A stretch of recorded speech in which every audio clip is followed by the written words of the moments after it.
नमस्कार दर्शक बंधु आईपीएल 39तम मैच रे सीएसके एलएसजी को भेटी यही match T MA Chidambaram stadium रे खेला जाइतिला। पूरा स्टेडियम चेन्नई रो टीम सपक्ष थिला कारण सीएसके तार होम ग्राउंड रे ही एही मैच टी खेलुतिला। एही मैच रे ऋतुराज गायकवाड़ सीएसके पाई एवं केएल राहुल एलएसजी पाई प्रतिनिधित्व करुथिले। एलएसजी टॉस जिणी सीएसके को बैटिंग पाई आमंत्रण करिथिला। चेन्नई रु अजिंक्य रहाणे एवं ऋतुराज गायकवाड़ टीम को ओपन करथिले। केएल राहुल प्रथम ओभरटी मैट हेनरी को देइथिले एवं मैट हेनरी निजर चमत्कार बोलिंग रे मैच रो प्रथम ओभर रे ही अजिंक्य रहाणे को केएल राहुल को द्वारा कैच आउट कराइथिले। एहा परे डेरिल मिचेल द्वितीय बैट्समैन भाव में फील्ड को ओह्लाइथिले एवं टीम वर्तमान एक बड़ पार्टनरशिप आशा करुला, किंतु पंचम ओभर रे टीम को आउ एक बड़ शक्त झटका लगिथिला। यश ठाकुर प्रथम ओभर रे ही प्रथम बॉल रे ही डेरिल मिचेल दीपक हुड्डांकर हाथ में निजर कैच टी धराई देले। सीएसके वर्तमान विपर्जयर सम्मुखीन होइतिला। 49 रन रे टीम दुईटी टॉप ऑर्डर बैट्समैन को हराइतिला। एही समय रे रविंद्र जाडेजा सीएसके पाई चतुर्थ नंबर रे बैटिंग करबा पई ओह्लाइतिले। सप्तम एवं अष्टम ओभर रे रवि बिश्नोई एवं मार्कस स्टोइनिस चेन्नई पाई रन रेट को रोकिबारे सक्षम होइतिले। मैच रो 9th ओभर रे चतुरतार सह बैटिंग करी गायकवाड़ तांकर अर्धशतक पूरा कले एवं टीम पाई एक बड़ स्कोर करिबार मूलदुआ स्थापन कले। जडेजा एवं गायकवाड़ जोड़ी सुदृढ़ हेबाकु लागि थाए कि 12 नंबर ओभर रे मोहसिन खान को केएल राहुल बोलिंग करने को सुजोग देले एवं जडेजांकर एक भूल शॉट पाई जडेजा निजर विकेट टी केएल राहुल को धराई देथिले। वर्तमान सीएसके तरफ धुआंधार बैट्समैन शिवम दुबेंकर एंट्री है। मिडिल ऑर्डर बैटिंग रे से तांकर दृढ़ता पूर्वर मध्य प्रमाणित करिसेंती। आगकू एक बड़ सुजोग मध्य तांको पाई अपेक्षा करी रहितिला। मैच रो 13तम ओभर रे शिवम दुबे मैच रो प्रथम छक्का मारी रणहुंकार देथिले। शिवम दुबे एवं गायकवाड़ उभय आक्रमणात्मक शैली रे फील्ड रो सबु पार्श्व को 4 एवं 6 मारिबा आरंभ कर देथिले। 16तम ओभर रे शिवम दुबे एवं यश ठाकुर को लगातार 3टी छक्का मारी चेन्नई रो होश उड़ाई देथिले। एपर्यंत शिवम 14टी बॉल रे 37 रन मारी आतंक सृष्टि करबा आरंभ कर देथिले। मैच रो 18तम ओभर रे यश ठाकुर पुणी थरे बोलिंग करने को आसीथिले एवं ऑफ स्टंप रु दूर रे बोलिंग करी रन मेसीन साजिथिबा शिवम को रोकिबारे चेष्टा करथिले, किंतु एही ओभर रे गायकवाड़ गोटिए छक्का एवं 2टी चौका मारी 56 बॉल रे 100 रन पूरण करी दर्शकंकर रोमांच को शीर्ष रे पहुंचाइथिले।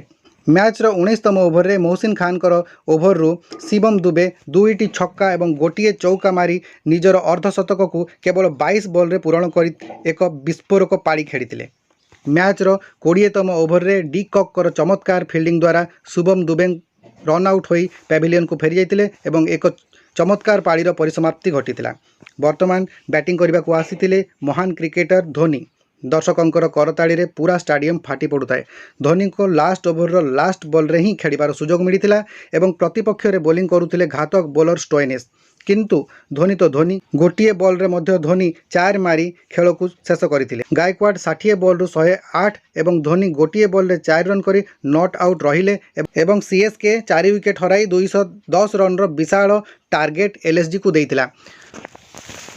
वर्तमान समय थिला एलएसजी पाई एही चैलेंज को मुकाबिला करिबा। 210 रन रो विजय लक्ष्य नहीं एलएसजी तरफरु डी कॉक एवं केएल राहुल फील्ड को ओह्लाइथिले। रोमांच रे भरपूर यही मैच आगकू कौन मोड नेउची ताहा एबे देखिबा को बाकी थाए। चेन्नई तरफरु बोलिंग करबा पई आसिले दीपक चहर एवं प्रथम ओभर रे 3टी बॉल रे डी कॉक को क्लीन बोल्ड करी एलएसजी पई चिंता बढ़ाई देले। दर्शक मध्य स्तब्ध। एही समय रे टीम पई तृतीय नंबर रे बैटिंग करबा को आसिले मार्कस स्टोइनिस। वर्तमान रन रोकिबार प्रेसर सांग को विकेट को बंचाई रखिबार दायित्व मध्य थिला तांको उपरे। अति गुरुत्वपूर्ण समय रे बैटिंग को ओह्लाइथिले।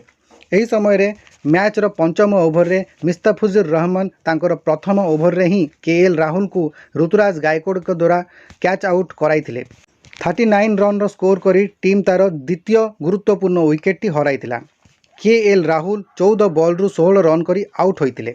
वर्तमान बैटिंग करने को आसीथिले इंपैक्ट प्लेयर भाव में खेलुतबा देवदूत पादिकोन। 6th ओभर रे स्टोइनिस सीएसके रो इंपैक्ट प्लेयर भाव में खेलुतबा शार्दुल ठाकुर ओभर रे 2टी चौका मारी दलर चाप को कमाइबारे सक्षम होइतिले। 10म ओभर रे स्टोइनिस 26 बॉल रे 50 रन करी सेट बैट्समैन भाव में खेली चली थांती। एही समय रे मथिसा पथिराना निजर फास्ट विकेट देवदूत पादिकोन को क्लीन बोल्ड करी एलएसजी को पुणी बैकफुट को नहीं आसती।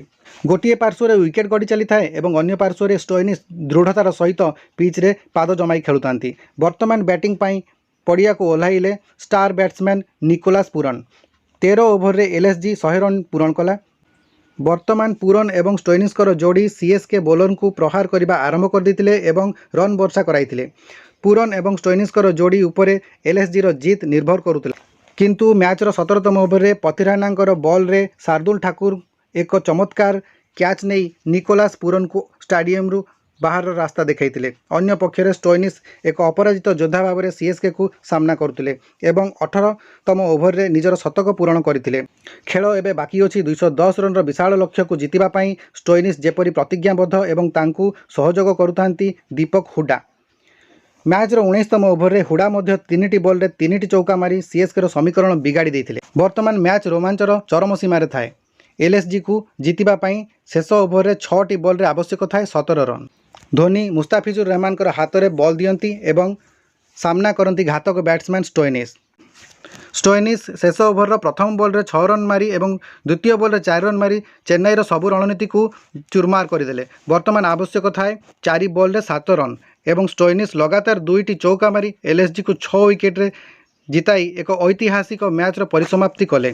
एही मैच रे मार्कस स्टोइनिस 63 बॉल रे 124 रन रो विशाल पारी खेलिले एवं नॉट आउट रहिले एवं दीपक हुडा 6टी बॉल रे 17 रन करी नॉट आउट रहिले एवं एलएसजी 213 रन करी 6 विकेट रे एही मैच टी जीति नेला।